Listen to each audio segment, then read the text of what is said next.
welcome to Behind the Scenes. I am your host, Hector Montalvo. Joining us at our NCTV studio as we bring you live coverage of the Open Government Summit are the candidates for the First Essex Senate seat. When the current president first took office, his first directive was to implement an open government policy throughout the federal government. Open government gives the power back to the people. This was done using three basic principles: transparency, participation, and collaboration. Candidates, welcome to the show. Thank you for having us. Please introduce yourselves, tell us your experience, qualifications, and why you think you're the candidate that should be elected on November 6th. Mr. Tui, we'll start with you. Thank you, Hector, for having us in this forum. I appreciate that. Again, my name is Sean Tui. I'm the Republican nominee for State Senate. I believe that my business background, coupled with my 9 years of elected service on the Haverhill School Committee, where I served as president and vice president, as well as my service currently on the Whittier Votech School Committee, will make me an effective and productive member of the Senate. Good. Mr. McIntyre. Thank you. I'm Paul Magliocchetti, your independent candidate for State Senate. I'm an attorney and partner in the city of Haverhill, the law firm Rasheen Schiavone, Jutras and Magliocchetti. Prior to that, I owned and operated a machine shop with my father. I'm currently the vice president on the City of Haverhill School Committee. I believe that my experience as a vice president on the Haverhill School Committee, together with children in the Haverhill Public Schools, gives me intimate knowledge of our educational issues. Furthermore, owning a small manufacturing business and being a partner at one of the most respected firms in the district, it gives me extensive business experience. I believe that we have several issues facing us that need to be addressed immediately. First and foremost is the economy. We also need to address welfare reform, education reform, health insurance reform, and we have to do something about the way we take care of our elderly. So I hope that you all will vote for me and elect me on November 6th as your independent candidate for State Senate. Thank you. Thank you. Mr. Kilcox. First, I'd like to thank everybody for coming tonight and for viewing, and also Mr. Montalvo and Methuen Community Television for hosting this event. My name is James Kalkors. I am the first independent candidate for State Senate. Actually, I was the first to draw papers March 30th, 2012, made the decision early. I thought about it for some time and made the decision to get in the race because I felt that the district within this state needs to be represented well. I have a vast experience in business. I have the most education of any of the candidates here this evening. I attained both a bachelor's degree in business, a master's degree in business, and I worked my way through law school evenings. Prior to going to law school, I worked in a community-based business that's been established since 1975 in Amesbury, prior to that 1971. And I worked for Fidelity Investments prior to that as a profit and loss specialist. I believe that this district really needs to focus once again on lowering the unemployment rate, getting people back to work, and making sure that we have enough resources here to develop and create business so that people don't have to continue to rely on government systems to get them by. This is a tough economy. We need to do what we can to protect job creators. And I think by doing so, we're going to be able to take care of our school systems, expand upon that without putting new kids in schools, housing developments, create new students, create demand for resources within the school systems, and businesses don't do that. So, ladies and gentlemen, I hope that you look forward to casting your vote for me on November 6th. Thank you very much. And Ms. Kathleen O'Connor-Ives. Thank you, Hector. My name is Kathleen O'Connor-Ives, and I'm currently on the Newburyport City Council. I'm in the middle of my third term. I'm originally born in Boston and raised in Chelsea and Malden and Burlington, Massachusetts. But my husband and I put down roots in Newburyport, and as soon as I got to the city, I wanted to invest in the community. I ran for elected office, and I'm on the city council now in my 5th year. And it's been such a rewarding and positive experience, which is not often common in politics nowadays, that I'm now definitely motivated to be the next state senator. I think that because I've had an experience where I work with independents, Republicans, and Democrats in a positive environment where we're really focused on the issues and we get things done. I think that's a model that really could be brought to bear at the state level. There's so much at stake now. We're at a crossroads in state government. And here in the Merrimack Valley, where we want to stimulate economic development, small business growth, I really think that my experience is on point with the work that's needed for the next state senator. We've had a wonderful history of our state senators previously showing strong leadership, and I believe I'm the candidate to continue that tradition. I'm a lawyer by trade. I'm the first person in my family to graduate from law school. I went to Mount Holyoke College with the help of work study and scholarships. And I'm proud to come from a working class family, but because I understand that struggle right now, I'm going to be that person that's going to advocate up on Beacon Hill every single day for each of the cities and towns in our district.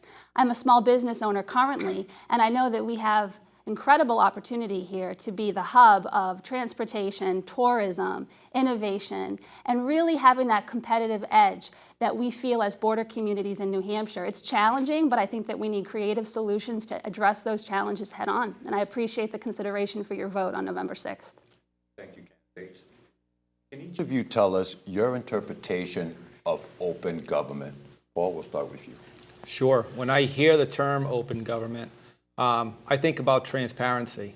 I think about the government's actions being documented, being made available to the public so that we know what our public officials are doing. We have a sense of the direction that they're headed. We know that they're doing the job for the people. I think the more transparency we have and the more openness in government, the more confidence we can have that they are doing the right thing. I know that being on the school committee, this issue comes up a lot, and I'm pretty sure Sean can agree. We work real hard on the school committee to make things as transparent and as open to the public as possible. With sometimes scrutinized in the paper for having quote-unquote secret meetings. We actually joked around with Sean Reagan about that last night. But the reality is there are some times that you have to handle things privately. I know on the school committee, when you're doing negotiations, you can't do it publicly because then the other side knows what you're planning. Things like that, when you have personnel issues where someone that's working for the school department or some public official is being accused of something, you don't want to try them out in public. You want to hear all the sides out first and kind of try to make your judgment based on that. So there are instances that open government has to take kind of a backseat, but at the end of the day, all that information that was compiled in these closed-door sessions, if you will, needs to come out. People need to know the full picture when it's all said and done. And I think that's very important. Now, one thing I did before coming on this show is I researched the White House website on open government. That was after speaking with you, Hector, and you directed me there, just to kind of get a sense of what this show was going to be about and what the president was doing.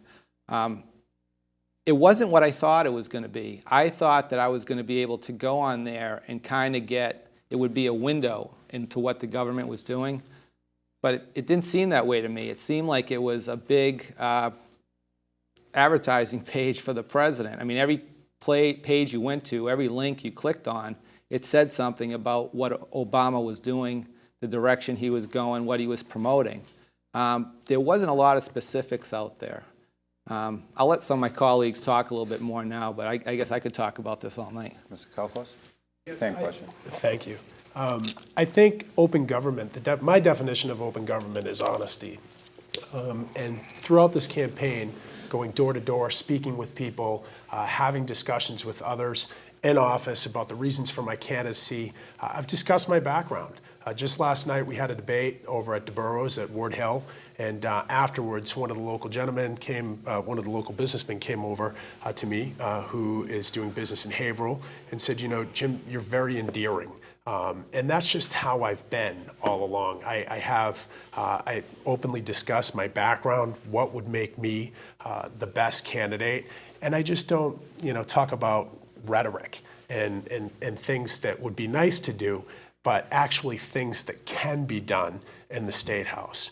For instance, there's been a lot of talk in this campaign about closing corporate loopholes and women's rights. What does that mean? Again, I believe that's just rhetoric.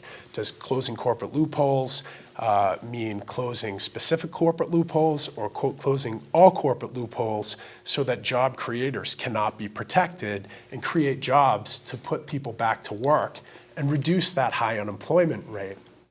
Does protecting women's rights, I think we all want to protect women's rights, and I think there are laws already in place that protect women's rights. If there's discrimination in the workplace, an individual can bring suit against the employer, against the other individual. There's human resources departments to assist that individual in remedying that situation. But if you're going to talk about creating 10 new jobs to match the 10 people that you have who are male working for your company and paying them the same equal pay, well, I argue that that could possibly drive more jobs out of the district, out of the Commonwealth, out of the country, and back over to China. We talk about women's rights, and I had this discussion last night. When asked the question, I have a lovely wife. I have a supportive mother that helps take care of our 2 children. And without, my mother, I'd really have, a difficult time. A grandmother who was just a very strong force in my life who would say, do unto others as you would do unto yourself. So I've lived by that, and I've followed that. And throughout my life, I've always said, we have to protect the rights of all people. So getting back to open government, I think open government truly means being honest about the issues that you raise. What is it exactly that you want to accomplish? Instead of just using buzzwords and buzz phrases, tell us more about those things. And that's where it begins, right here in this campaign, talking about to the people what you mean about those specific issues. Is economic gardening just another form of tax taken from one area and developing and assisting new business? Or is it really something new? I want to know about that. I think the people really deserve to know about that, and that's what the definition of open government's about. Thank you. Thank you, Mr. Kilkos. Ms. Kathleen O'Connor, same question. I appreciate that. The City Council and all municipal councils or boards of selectmen are required to follow Massachusetts open meeting law. And I think that's an excellent model, which has recently been updated to offer even more expanded access for people to participate in their government.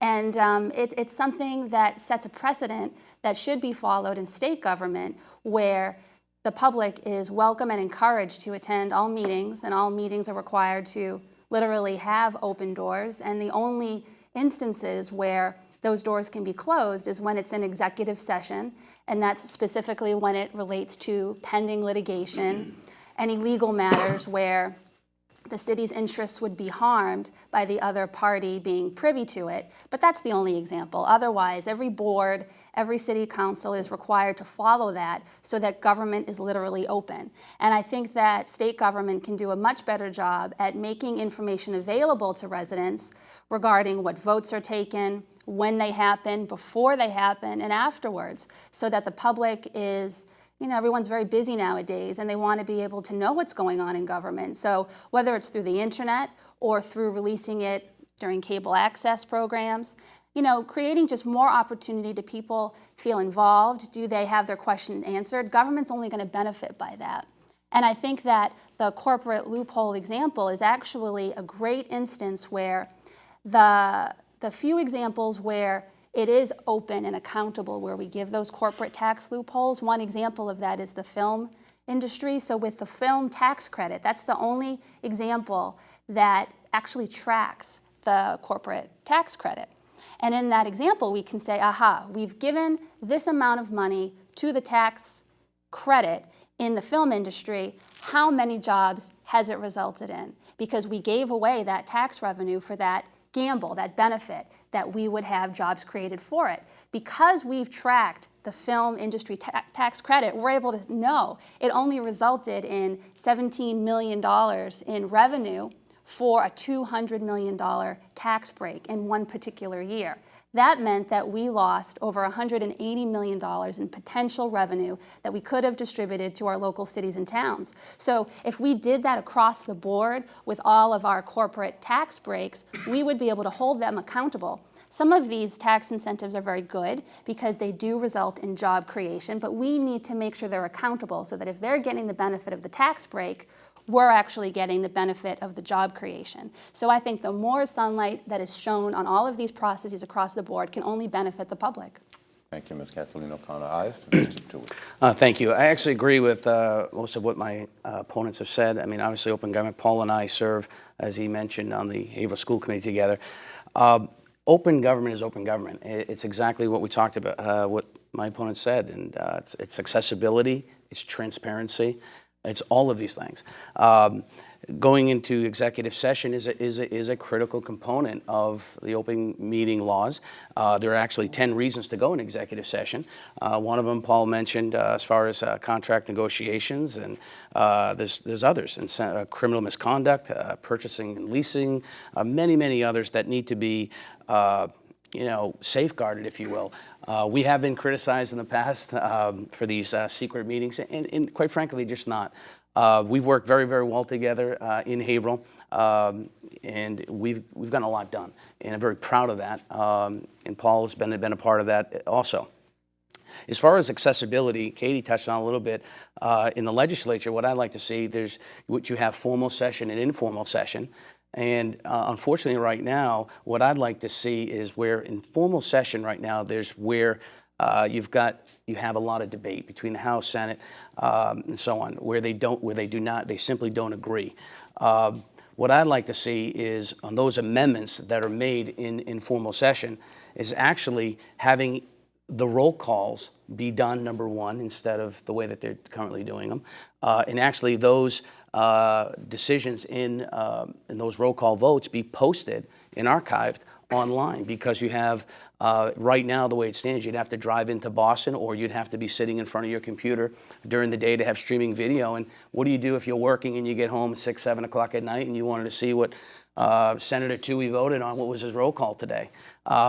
Unfortunately, that's not open government to me, and I'd like to see that change, and that would be certainly an initiative that I would continue to do so.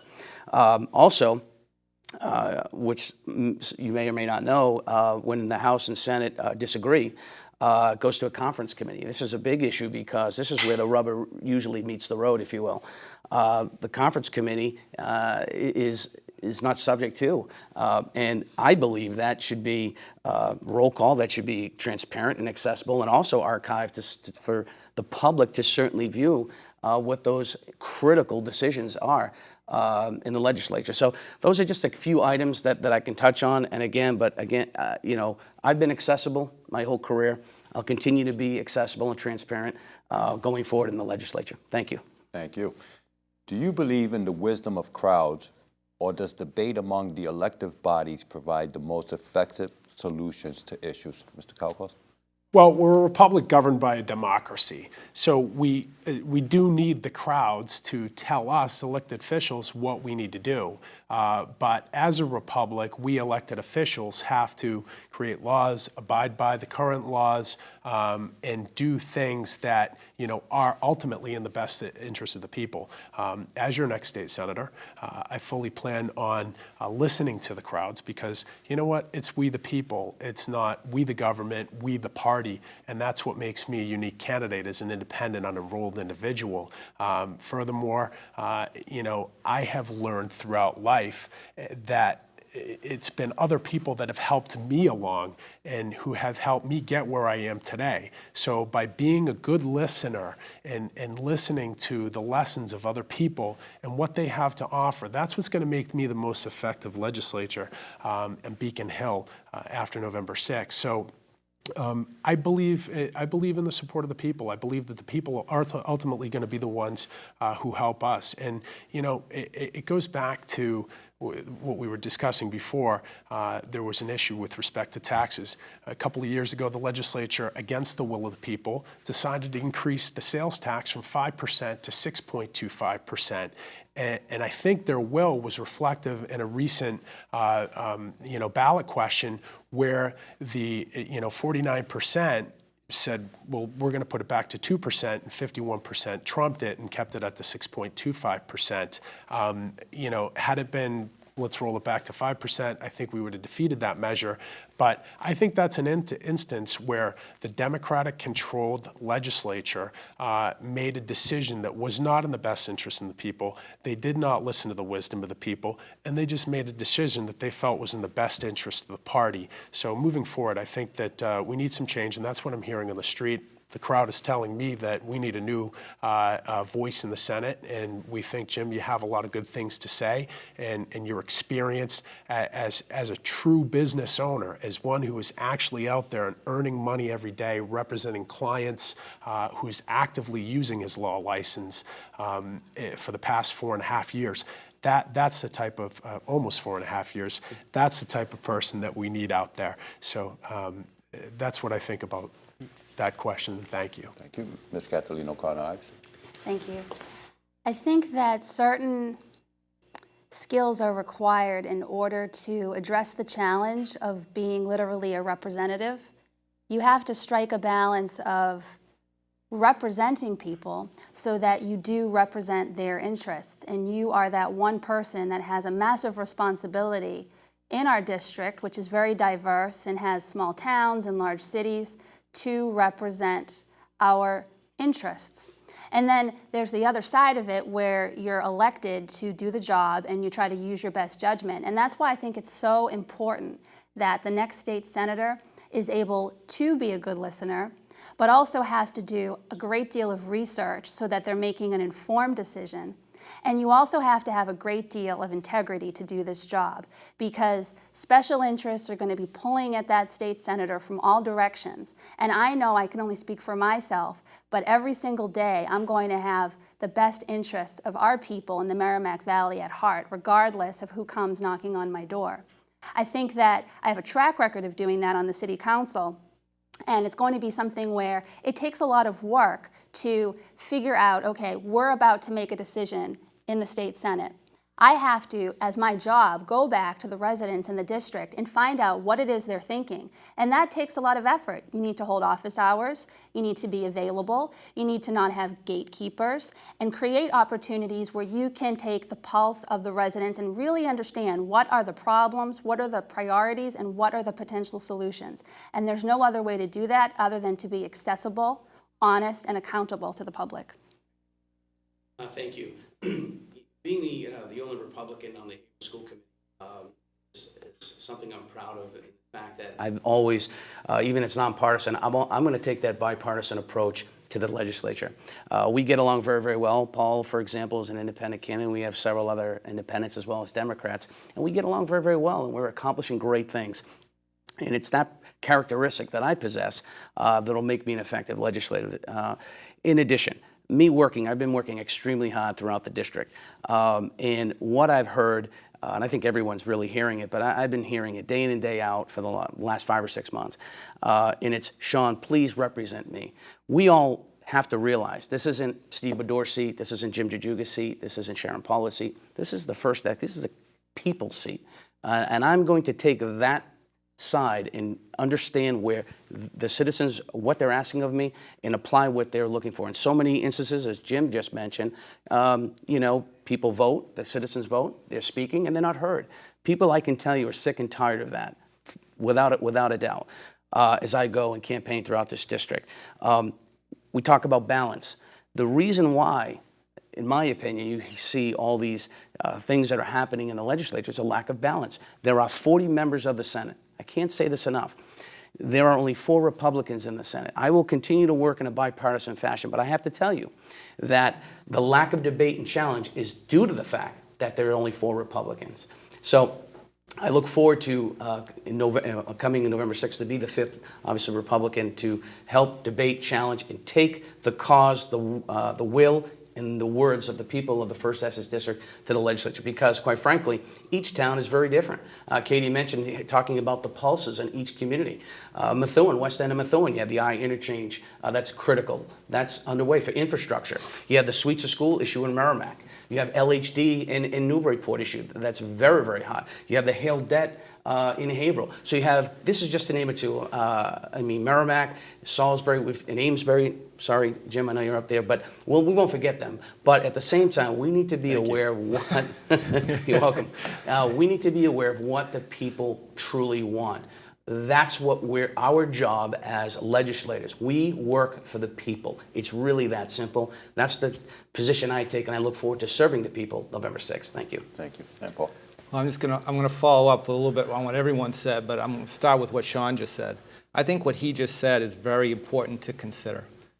He just said that there are only four Republicans currently in the Senate, and therefore that's why there's a lack of debate and challenge, because they're just not heard. I don't believe that one more is going to make a difference, and that's one of the main reasons I'm running as an independent candidate. An independent candidate can caucus with the majority party, and he can bring the will of the people to the majority party. He can bring a different point of view without talking along party lines. That is the biggest benefit to being an independent candidate, and that is the reason why I'm hoping that people will vote for me on November 6th. I believe among the candidates I can be the most effective, not only because of my education, my experience, but because of the fact that I'm an independent candidate. I can challenge the majority. I can make them think differently. I can get the other point of view across. That's very important to consider. Now, with that being said, it is very important to get out there among the people. I've been having coffee with the candidate 3 and 4 days a week for 4 months now.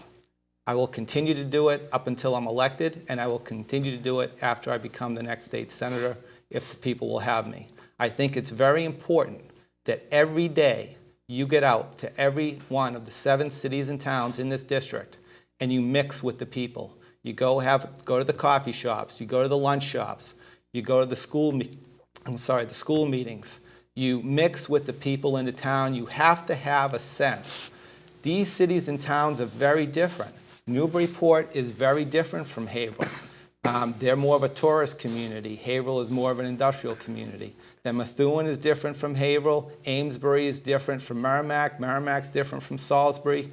All these places have their own character.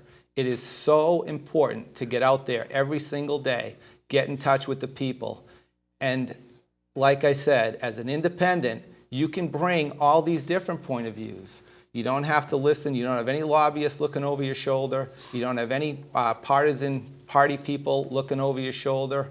You can just do what is in the best interest of the individuals in your district. And that is a huge benefit to being an independent candidate. And like I said, one of the reasons that I'm running that way. It is the best way for open government, in my opinion. Thank you. What do you consider the core mission of a state senator? Kathleen O'Connor, I will start with you. Mm-hmm. It's specifically twofold. It's being able to find out what are the most pressing needs for the cities and towns in our district and being able to address them at the state level. We've experienced that before, whether it's right now the repair of the Whittier Bridge, different infrastructure projects like the loop in Methuen. It's being an advocate to make sure, especially when it comes to infrastructure, public education, local aid more generally, to make sure that the needs in our community are being met. And one has to be a strong, effective leader in order to do that, because it's a competitive field and everyone in the state has needs. Every municipality has needs. We've been fortunate in the Merrimack Valley for a long time having senators who are able to deliver. And the reality is, I'll be in a position to be a chair of a committee and be able to deliver for the residents in our community. I think that that's an important factor to consider. Who can actually be an effective state senator and hit the ground running on day one? Because we're already behind the ball and have a long backlog the public is very familiar with in terms of infrastructure and the quality of that. You know, maintaining it, let alone creating new infrastructure and improving our public transportation system. Very pressing needs so that we can stimulate our economy. So that's one aspect of it, specifically talking about the needs of the district and being able to deliver. And then the other is statewide legislation and policy issues, and those relate to budget priorities. And we need someone in the state Senate who's going to be able to make the case for what the priorities should be. And that's critical. You need someone who every single day is going to be able to advocate for seniors on fixed income, students looking to be able to afford education, which is becoming more and more difficult, and people who either are seeking jobs or more employment if they're underemployed and looking for opportunity that used to exist in Massachusetts 10 or 15 years ago. That's going to be on my mind every single day. And when policy gets presented or reintroduced, I'm going to be mindful of that, because those decisions, whether it's tax policy, the direction of health care, all of these resources that are very limited in our state budget, I'm going to be mindful of what's in the best interest of the district every single day. So it's district-wide and statewide policy that really is the role of a state senator. Thank you, Mr. Tui. I believe the role is one that works, again, kind of piggybacking on the last dialogue we just had, and it is making sure that you're working very, very hard to provide the right resources to your district. Public safety is a priority. Infrastructure is certainly a priority. Education, being on the school committee, is certainly a high priority as well. As far as the budgetary side of it, I've been passing budgets now in excess of $86 million in that range, coupled with the Woody of OTEC, which is approximately $19 million budget. So the experience that I possess of passing budgets, in my opinion, allows me to be an effective member, and you need to do that. And that goes to what Katie was talking about statewide. I agree. But I've been working all my life very, very hard, and I'm the type of guy that will take a common sense approach to government. Zero-based budgeting, my opponents may agree or disagree on that, but everything is on the table. You need to justify the expenses. And the reason why that's important, and I have to say once again, as I mentioned last night at the debate, Senator Tarr and then Senator Baddour tried to spearhead that initiative for zero-based budgeting. Now it's down and unfortunately the legislature watered it down. Lack of balance. So I would bring that back, and I'm going to be very aggressive in doing so, because that allows us, where everything's driven is budgetary, to provide the right resources for infrastructure, for education. Those take money. Rather than saying, oh, we can't do it, everything's on the table on zero-based budget. It's a tedious process. I'm familiar with doing that, and I certainly don't have a problem rolling up my sleeves. I've been doing it since day one. I look forward to doing that going forward. That allows to free up spending, priorities, and so on. We talk about EBT reform. That's critical. We need to do that. We need to go further with that. Department of Transitional Assistance spends approximately $400 million a year. There's appointments by the governor that's in excess of $100 million.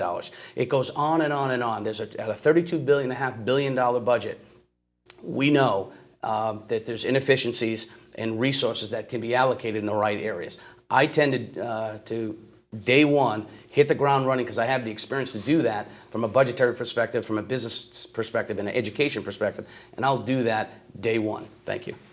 Well, The role of a state senator is to represent the people in the district. You have to know the people, and this connects with what we were talking about earlier. You have to be in touch with what they need. You got to wake up in the morning, probably on the way to work, on the way to Beacon Hill, go have coffee, or go talk to people in your district. Have that mindset when you go in there. These are the people I'm representing right here.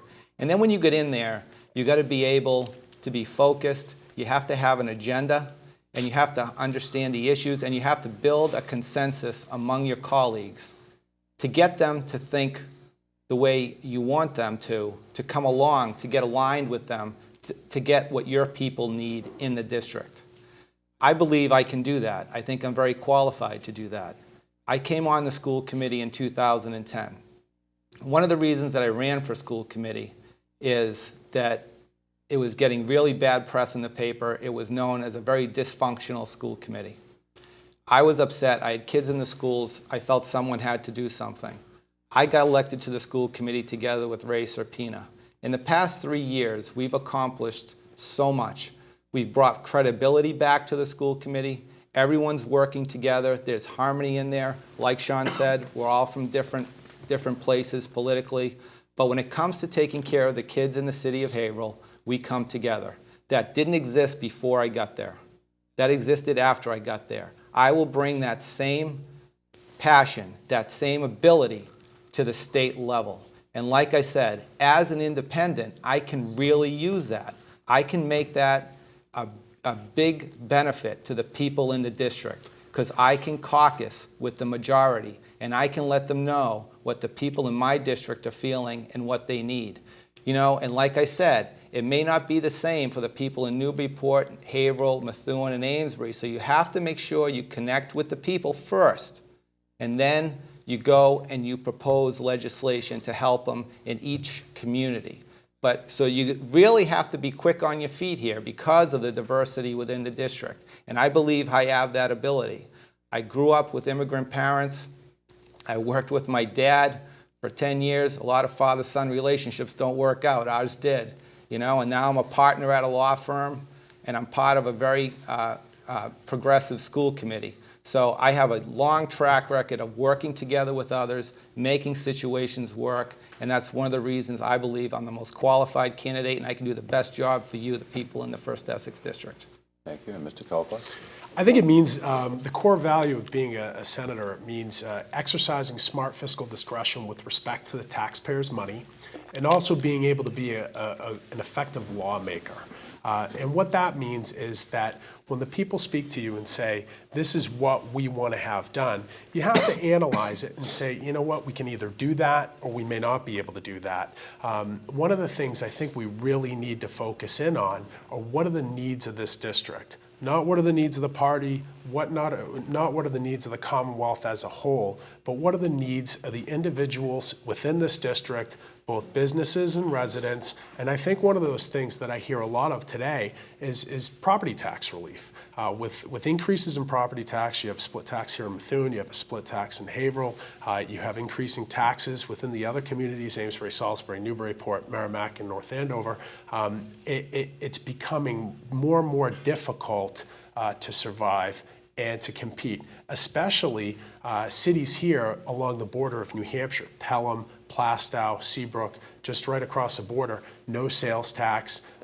You know, in Seabrook, next to where I live, there's all kinds of building and development taking place along the Route 1 corridor in Seabrook, as compared to very little taking place just south of the border in Massachusetts in the towns of Newburyport, Salisbury, and Amesbury. In fact, in Amesbury, as a city councilor, 2 terms elected, we have been anxiously awaiting the development of what has been referred to as the Golden Triangle. That Golden Triangle is supposed to offer the relief to the citizens of Amesbury that they desperately need, because with increases in contracts for both police, fire, teachers, DPW, et cetera, all municipal employees, not taking anything away from them either, it's harder and harder today for the people to say, you know what, we just have to give more and more and more. Yet where is that relief going to be coming from? So getting back to the question, what is the purpose of being, or what's the most important thing about being a senator here in the district? It's listening to the needs of the district.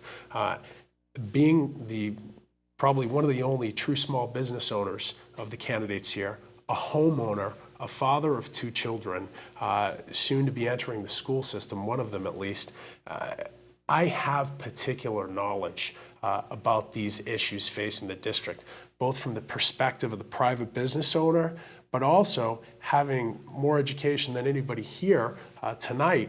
I have a very good understanding of the educational needs of the children in our district as well. So I know that by increasing that commercial industrial sector, we're not going to, again, be able to reduce the property tax value, but we're going to be able to reduce the unemployment rate, increase jobs, and really see the schools flourish. So that's how I believe we're going to represent the district the best, and I will as your next state senator.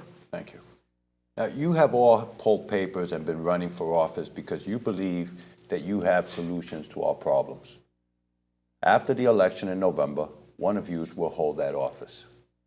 How will you interact with your current opponents so they can contribute to solutions required for our future improvements? John, we'll start with you. The last part, Hector, how would I How would you interact them, sir? interact with your current opponents so they can contribute to solutions required for our future improvement? Well, I think it just goes back, Hector, to being accessible, transparent. I mean, we're opponents here tonight, but we're all citizens of the First Essex District. We may disagree on issues, but at the end of the day, I know my opponents here tonight I can work very, very well with, take issues that they have and take that to the legislature. So I actually look forward to talking with my opponents after I'm elected November 6th as the next senator, because quite frankly, what is refreshing when you run for office is you get to meet people like, I actually know Paul, but I mean, you meet people like Jim and Katie, very competent individuals, good people, and it doesn't end here. People think you run for office and it's over. I'm hopeful that I can reach out to them and vice versa, because their input and their issues that a lot of things that we do agree on. And it's that bipartisan approach that I have that I'll take to the legislature, and it's the same approach. It's a collaborative effort. Paul and I were just talking about how we work very, very well together in the school committee to get things done. I will do the same thing, reach out to the city council in Newburyport. Katie may have an issue down the road that she needs help on. She's going to be instrumental. She could be instrumental in doing that. I look forward to that dialogue and discussion. Jim, same thing. His law practice, coupled with him being on the council, having the pulse in Amesbury, that's critical for me. These are point individuals that I can lean on in the future to really help me be a more effective legislator. And not only them, but also the citizens of the First Essex District. So it goes simply back to being accessible and having the right personality to be collaborative and get things done and work in a bipartisan fashion. I possess those skills, and I look forward to working with everybody in the First Essex District. Thank you. Kathleen O'Connor-Ives? What I've discovered through running for office for state senate is that I got to meet a lot of people I should have met a lot earlier along the way.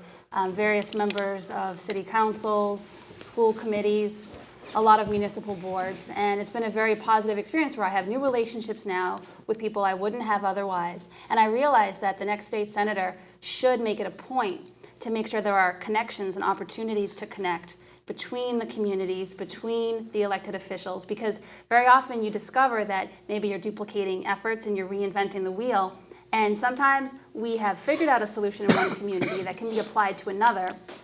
And then the other side of it is sometimes we can regionalize a solution and work together to find the answer to a problem, whether it's through bulk purchasing or regionalizing a department. So there are opportunities to share solutions, but also to figure out how can we work better together so that we can, basically address common challenges with shared solutions. So I think that would be an excellent opportunity for the next state senator. And of course, I hope that is me. Jim? Well, you know what? I've had the pleasure of meeting three new friends here. I really have. I mean, we differ in views. Some of us agree on some views, but I would look to them for support. I've learned a tremendous amount from each and every person here. I've known Ms. Ives previous to this campaign. She actually used to work part-time for one of the people where I have my office. And I've had the pleasure of learning from her and also working with her in her capacity as a city councilor. And as I told the Eagle Tribune yesterday, very smart individual and is very helpful and shed some light on some very good areas that will be helpful to me as a senator. So I look for her help in the future. I will look for her help in the future. Same thing with Mr. Magliochetti and Mr. Tui. They've both been helpful individuals, shed some light on some areas in which I really had very little knowledge of, or some knowledge of, but they caused me to think in a new way, which has been extremely helpful to me. Along the campaign trail, I've met a tremendous amount of people who have been very helpful to me, again, who have caused me to think in different ways and to offer new insight and perspective on issues that will help me be a more effective legislator after November 6th. So I'm going to be looking for the support of my opponents as well as the support of the other folks within the district to help me be an effective, not only an effective lawmaker, an effective budget oversight individual charged with oversight of the budget in this state, but also for new ways in which to improve myself, because that's what's most important. And I think as being a community servant, you have to demonstrate the ability to, again, listen and ways to improve and be the best possible community servant that you can be, because that's what the people deserve. And I think that's what they've been lacking for a long time in the State House, in a Democratic-controlled State House. Thank you. Paul? I definitely will work with everyone here. I've learned something along this campaign. I've been working every day. I get up about 4:30, 5 o'clock, hit the pillow around 10:30, 11. Luckily, my wife's also an early riser, so I don't get yelled at too much. But, you know, when along the way, you meet so many people and you learn so much. And I know everyone else here is doing the same thing. I would definitely get in touch with each and every one of them if I'm the one to be elected on November 6th. And I would definitely ask them questions about what they picked up from people in each community. Because I'm sure you're all getting the same thing I'm getting. And every once in a while you meet someone who's just happy to have your ear. And they start talking about various topics, whatever it might be. But there are people out there with real concerns right now, that there are real issues. And some of the people are really worried about tomorrow, next year, and 5 years from now. It's real important that we work with everyone, amongst ourselves here in this room, and with as many people out in the community that want to be involved with the process. We have to get ourselves moving forward. That is so important for each and every one of us here. This next senator in this district, this is a key election. My oldest son is applying to colleges right now. And he's asking me, Dad, what do you think I should study? I'm having a very hard time helping give him direction, because I do not know where this economy is going. I don't know where we are headed as a district, as a commonwealth, or as a nation. It seems like we're rudderless. And that's one of the reasons I'm in this race. It's for my kids, their peers, it's for our future. And I think we need someone in there that will have our eye on the ball, that's ready to start the day after the election. I know there's been some talk about actually having the person take the oath right after the election. I don't know if that's what they're going to do or not, but because it's a vacant seat, it wouldn't hurt to get running right away. I am prepared to do that, and I'm prepared to work with everyone here and everyone else that's willing to participate in the district. Thank you. Really quick, if you don't mind just answering this question really quick. Would you support a registry that would include all persons and business who request information, or what's called a Freedom of Information request, to be published on a government website so that people can track the compliance for such requests at both state and local government? And we'll go around the table real quick if you don't mind. Mr. Toohey, would you support a registry that will include all businesses and people seeking information to be published on the website so we can track what the state is doing? The short answer is yes, but as long as there's no privacy issues that are violated. Mr. Calvo? The same thing. I think you just got to be, you got to have to use discretion with respect to privacy. So that's the most important thing. Kathleen O'Connor, aye. During the primary, we were asked a similar question, because I think that an ongoing problem is that people request information through their clerk's offices through the Freedom of Information Act, and when those requests aren't followed up, there isn't any impact for the folks that aren't actually carrying through the law. So I think that is a big problem, where if someone walks into a clerk's office or the Secretary of State's office and they want access to information, they should get that information turned over to them in under 10 days, ideally. And if there's a problem, they should be able to communicate that. Right now, if that doesn't happen, you'd have to hire an attorney, and that would be a cost to the person that didn't do anything wrong. So I think there should be a system in place whereby we're able to fix a problem where someone requests information, they don't get that information in time. We should be able to track that and be able to say, here's the date where it was. This is the amount of days that were expired, and there should be a penalty when that isn't followed up on. Thank you. And Paul? Yes. You are great. I appreciate that. And if any of one of you will have the opportunity to become senator on November 6th, and you'll be sworn in January. People would like to know from each of you candidates how open and transparent you will be with all your constituents, whether you disagree or agree on the issues. Mr. Tui? Well, we've talked about it basically all night, Hector, and it's, for me, it's unlimited. 978-360-0247. That's a number to get a hold of me, and I do return phone calls, as you know. Thank you. Jim? Extremely open and transparent. As I've said on the show before, it's we the people, not we the party, not we the government. So 978-388-4144, jameskelcourse.com, and you can feel free to email me through that site as well. But I'm here for you, so I put myself out here, and I'm willing to answer any and all questions and be as open and transparent as possible. Thank you. Ms. Kathleen O'Connor-Ives? Thank you. I have a track record of over 5 years on the City Council of being accessible and accountable to the public. Right now, my cell phone number is on the City of Newburyport's website, and I can tell you that residents do not hesitate to call me, and I welcome that. And if I can't solve a problem, I'll find out who can solve that problem. And I think it's important to appreciate that where I've worked on the City Council and have a track record, I wouldn't hesitate for you to talk to a resident or any constituent to find out how their interactions with me have been like. And I'm proud of that record. Every single member of the Newburyport City Council, which includes Republicans, Independents, and Democrats, are all endorsing me in this election. And I think that's a very important testament, because those are the people that work with me every single day and have a real knowledge of the way that I would apply that background to being the next state senator. So with that being said, everyone else has the number, so I'm going to share it with you tonight. It's 978-462-0678, and my email is kathleen@vote4ives.com. Thank you. And Paul? I will be very accessible. My number is 978-204-1688. Paul at paulmagliocchetti.com. Facebook, Paul Magliocchetti for State Senate. I will be very open and transparent. As a matter of fact, I'm glad you asked this question, because one of my main issues is lobbying reform. I have a big issue with lobbyists' personal access with state legislatures. I think that's wrong. And I will implement a policy, if I'm elected, that if any lobbyist comes to me, it will never be in a one-on-one setting.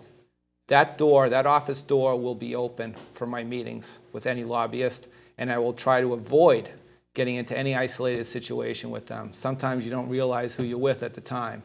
But I think that's really important. Whatever access certain people have, everyone should have. It should all be the same, and it should be in an open room with an open door. We represent the people, no closed door deals.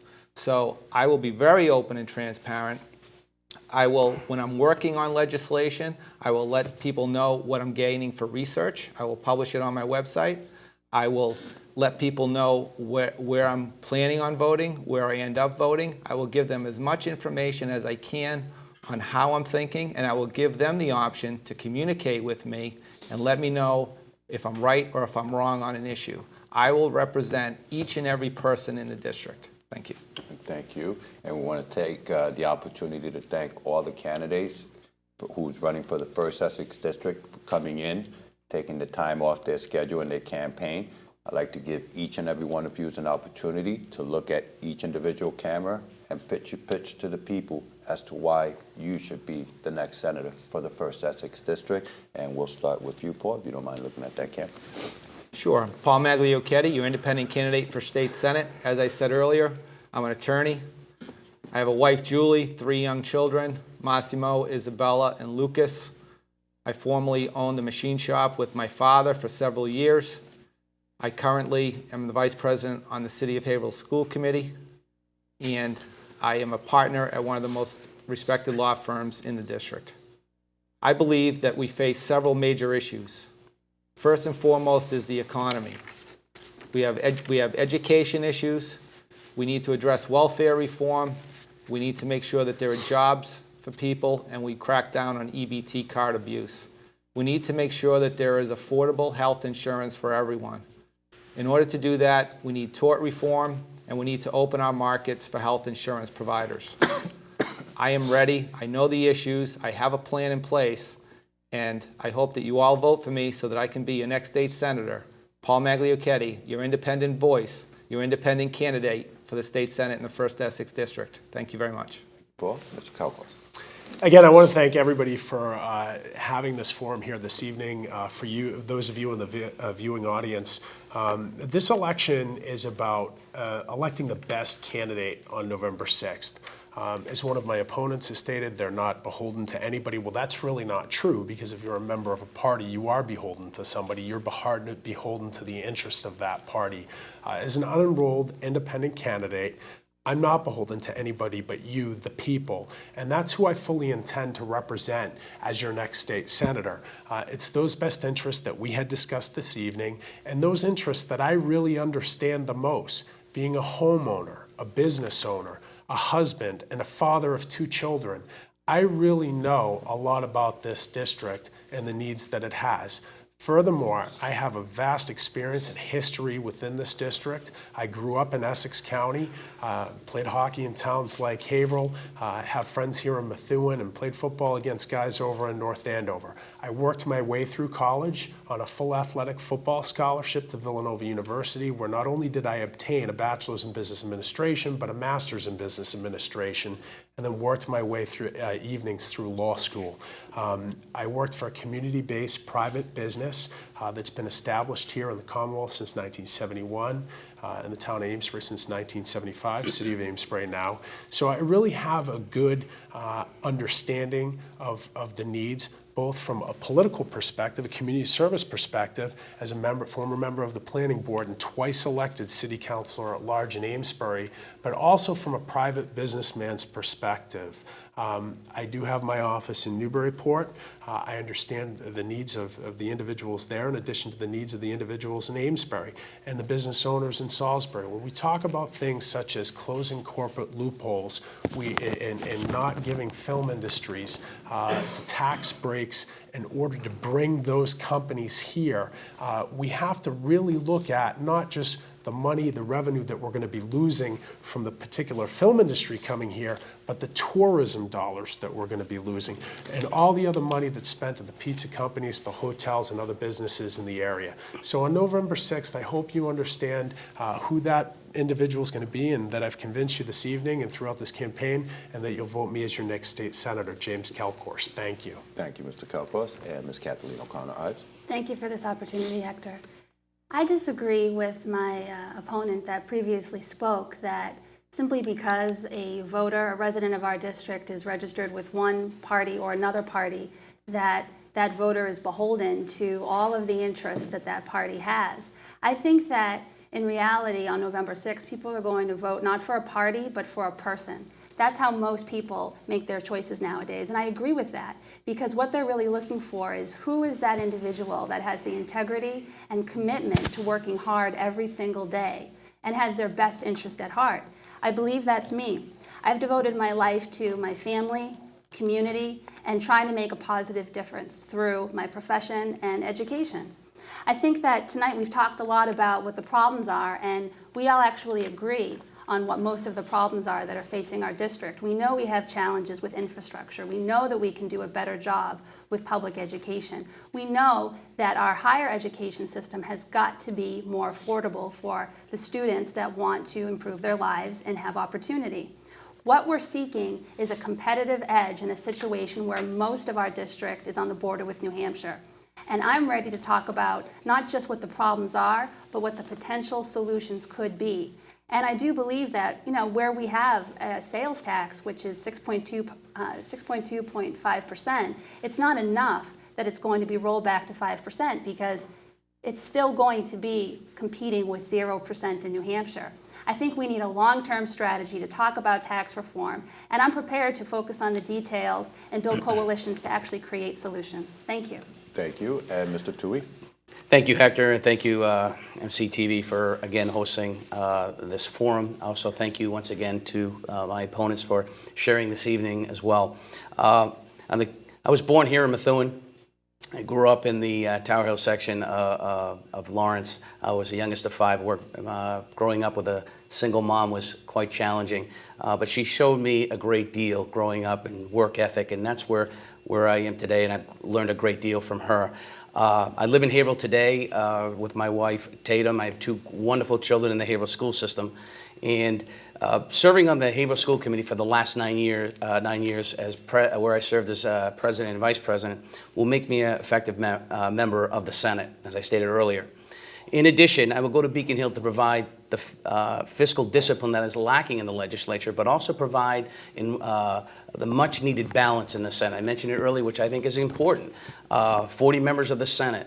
There are only 4 Republicans. We need a true 2-party system to have debate and challenge. That is critical, in my opinion. So as your next state senator, I'll be extremely accessible, as we talked here tonight. Work with city officials and mayors, and I look forward to serving you with passion and determination in the First Essex District, and I ask for your vote on November 6th. Thank you. Thank you, candidates, for coming. Thank you at home for watching. You've been watching Behind the Scenes, where we go behind the scenes to ask the tough questions, bring you their responses. We let you decide. Thank you for joining us.